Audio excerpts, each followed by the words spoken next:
Hi there, Mark here again, and in this video we're going to be looking into a much better performing and very cost effective alternative to the ever popular standard Tamiya TT02 kit. In addition, we'll be looking at the reasons why you should give it some careful consideration, and hopefully I'll be able to throw in some clips of that other chassis running along the way.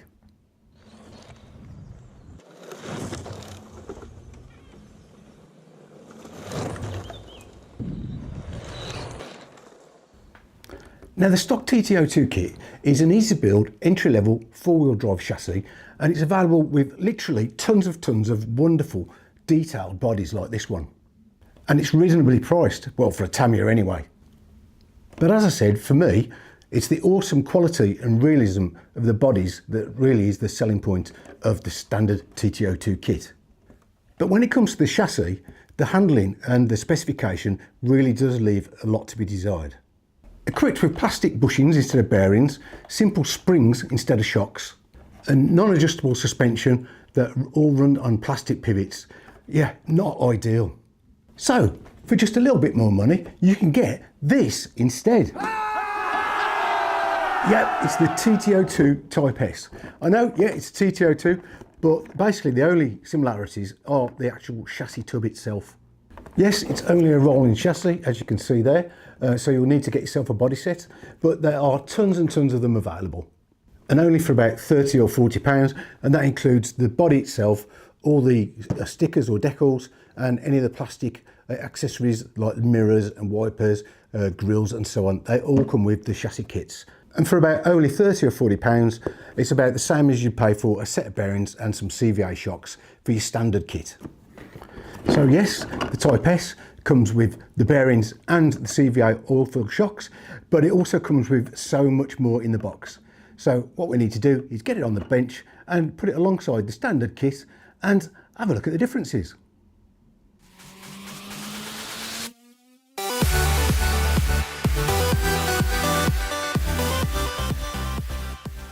Okay then, so here they both are with the bodies off, and I'll just say that all the clips that you'll see in this video are of the Type S running with different rally bodies on, because I've set this up to run off-road. I've had this for many years now, and it's had a real good thrashing, I can tell you, and I will report that not one thing has broken on this chassis. And I'll just point out that you can see it's got an alloy prop shaft. That's the only addition I've made to the chassis. The rest of it is stock Type S.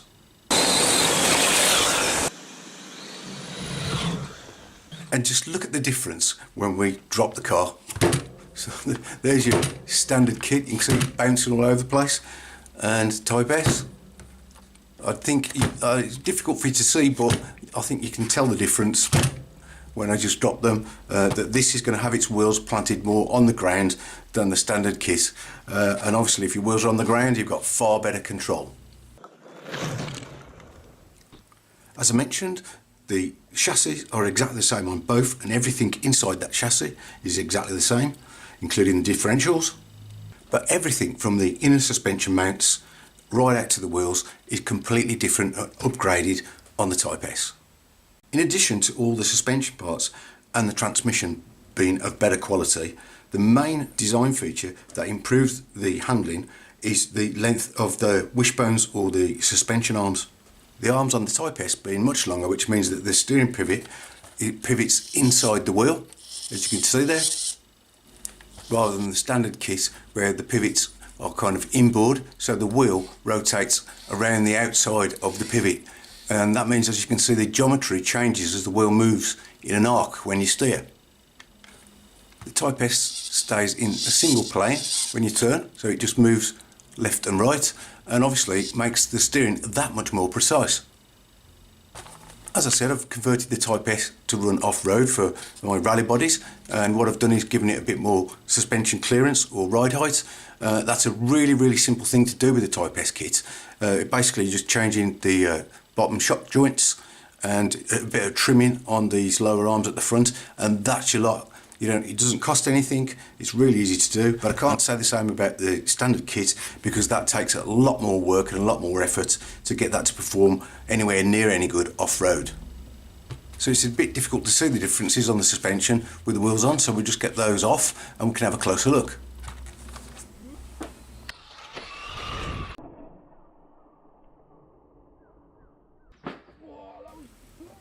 So hopefully you can see the differences a bit more clearly now. So the stock one has got these chunky plastic arms, and they pivot into the chassis and to a mount at the front, and that's just plastic on plastic. Whereas the Type S's are much longer arms, and they pivot on these stainless steel pins with metal mounts into the chassis at the front and the back, which obviously is a lot stronger and is a lot freer to move than plastic on plastic. So the inner to outer pivot length of that arm on the stock kit is 40mm about, and on the Type S it's 60mm, so it's a significant difference in the length of the arms.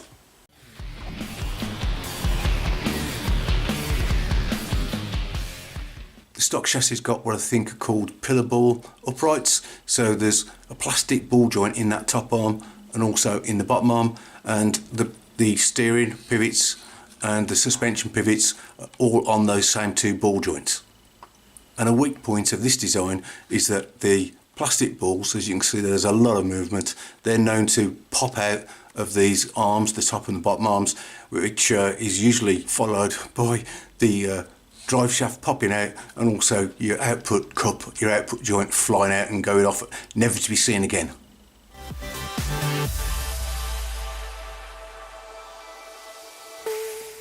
In contrast to that, the Type S's suspension and steering is very, very similar to the much more expensive XV01 kit. The setup of those two are virtually the same. So now we've got, like I said, the longer arms, and we've got what's called C-hub steering.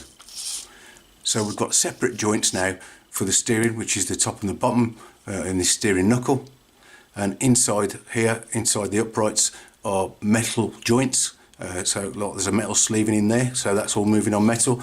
And separately, the suspension moves up and down on these two top and bottom joints. Again, there's a steel pin in the bottom, and we've got turnbuckle ball joint in the top.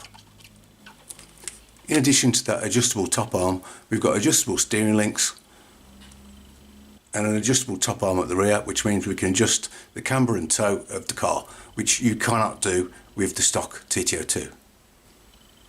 Just a quick look at the rear suspension setup.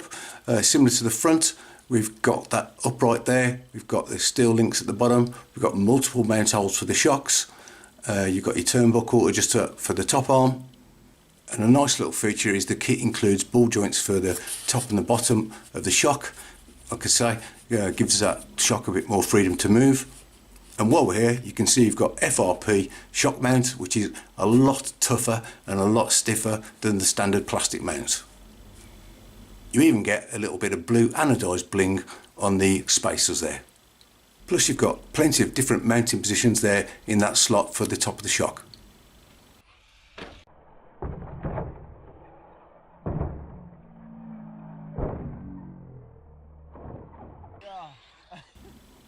The standard car's got fixed steering tie rods, and those also operate on plastic ball joints, and those are particularly troublesome. I've got to say, if you over tighten these screws, these will just lock up and bind, and your steering is really badly affected by that.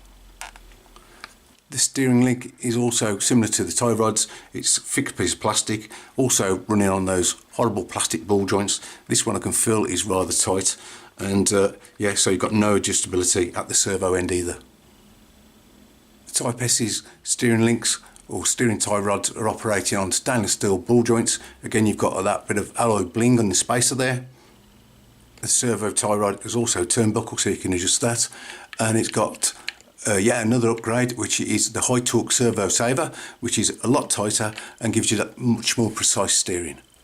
There's another of those FRP shock towers at the front, again with the ball joints for the shocks. And something I really like about the Type S is it's got steel dog bones, steel output cups from the gearbox, and steel axle joints.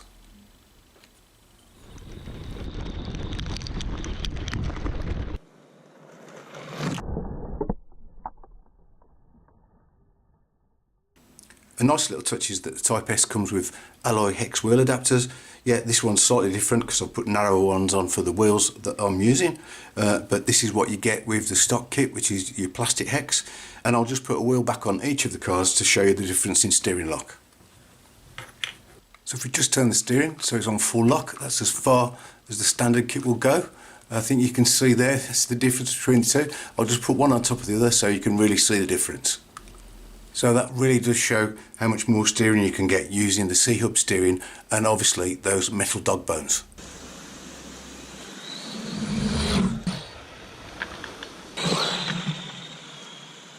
Okay then, so I think I've covered all the differences between the two kits, and hopefully I might have convinced you that if you're looking for a TT02 but might be looking to add a little bit more performance, then the Type S kit for the money is definitely worth a look. I hope you enjoyed the video, I hope you found it useful, and as always I hope to see you on the next one. Bye!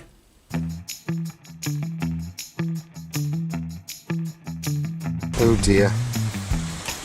What a mess.